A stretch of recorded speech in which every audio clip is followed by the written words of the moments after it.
Browns' Shedeur Sanders gets concerning injury update after missing preseason game. The Cleveland Browns have decided on Joe Flacco as their starting quarterback. But with a roster still loaded with QBs, there are jobs to be won. If Shedeur Sanders wants to end up somewhere higher on the depth chart than fourth, a spot which comes with a risk of getting cut, he's still got work to do. And it's not ideal timing for Sanders. He isn't practicing Monday as he deals with his oblique strain, Coach Kevin Stefanski told reporters. They'll see how he's doing tomorrow, beat reporter Mary Kay Cabot wrote on X. Sanders has been fighting an uphill climb since he was chosen number 144 overall, in the 5th round, in April's NFL draft.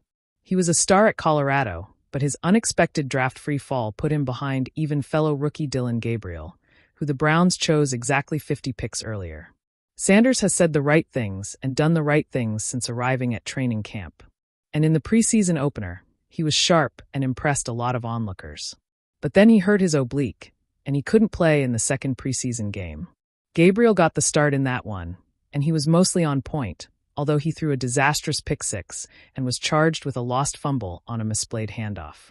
It's not clear yet how the Browns plan to end this saga. Will there be 3 or 4 QBs on the final roster? It remains to be seen. But Sanders' best chance of getting where he wants to go is to be on the field and prove himself again.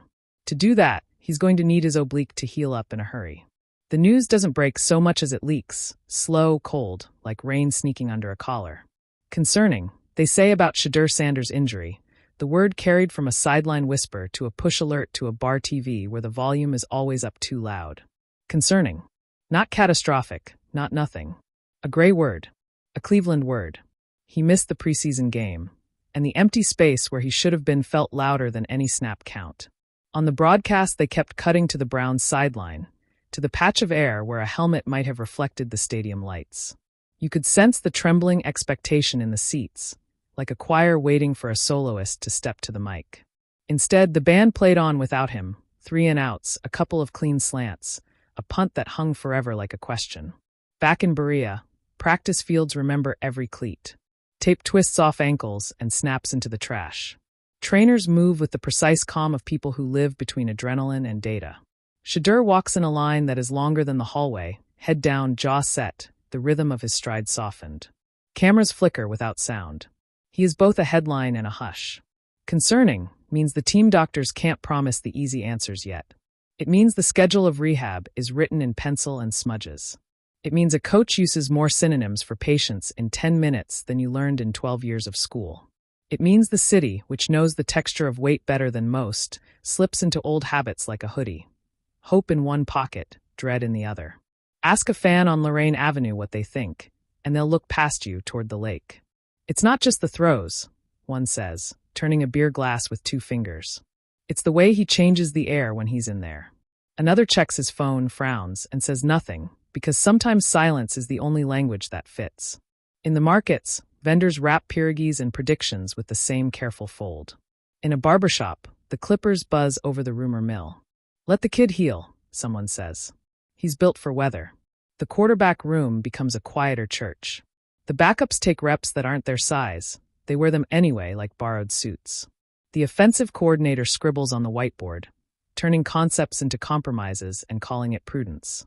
A veteran center, hands like mitts, knuckles swollen from a decade of trenched truths, mutters, "We'll keep the pocket clean either way." He means it, and also he says it for the room, and also for himself. What does Shedeur do with concerning? He lifts it, tests its balance, decides whether to carry it inside or set it down.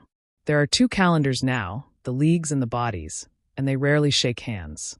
He lives in ice baths and short strides, in bands and balance boards, in that awful beautiful space where belief and caution share a bunk bed.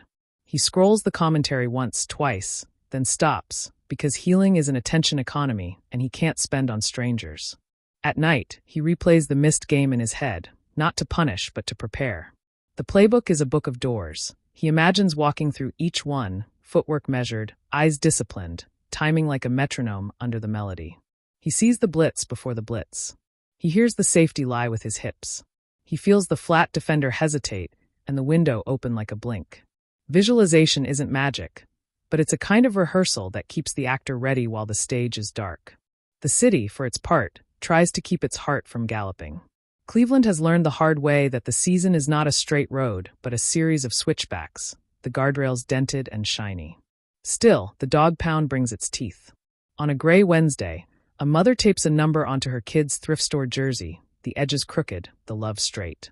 A teenager lowers the brim of a cap over his eyes and throws a spiral down a cracked alley that could be any alley in any football town. The lace marks on his finger are proof of something. That belief is muscle memory, too. Concerning shifts over the week like a cloud that can't decide which direction the wind is going. One day it's heavy, the next day it's a smudge. Reporters ask the same question in different coats. Coaches speak in practical poetry. Day-to-day, trending, ramp up. In the training room, there is a joke about how time walks slower when you watch it. Shedeur laughs because laughter is a kind of stretch no rubber band can teach. He sits in on install, pen in hand, and asks about the third read, about the backside safety who cheats 1 yard too far. A rookie receiver leans forward, surprised to find his own attention sharpen when the quarterback is quiet. Leadership doesn't always need a huddle. Sometimes it just needs the room to notice how you listen. And so a preseason game ends without him, and the team grades tape that doesn't have his throws on it, and the city sleeps with one ear open. The next morning, the light comes up and the practice fields look like lined paper, ready to be written on. He jogs out limited, yes, but present. The cadence is clipped, the drop back shorter, the arc of the day curved toward precaution. Still, he places a ball in the bucket on a corner route with the kind of precision that makes the receiver's coach clap once, loud.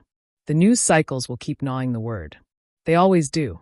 But the body is a stubborn instrument, and the will is a stubborn player. Concerning is not a verdict, it's a weather report. In this lake town, people know weather's a suggestion, not a fate. When the real games arrive, and they always arrive with or without permission, the questions will follow in shoulder pads. Until then, there is the steady work of returning from the echo of an absence, of making the next rep exact, of letting the bruise fade from purple to green to yellow to gone, of remembering that momentum can be found in small places, a taping job that feels right, a step that lands true,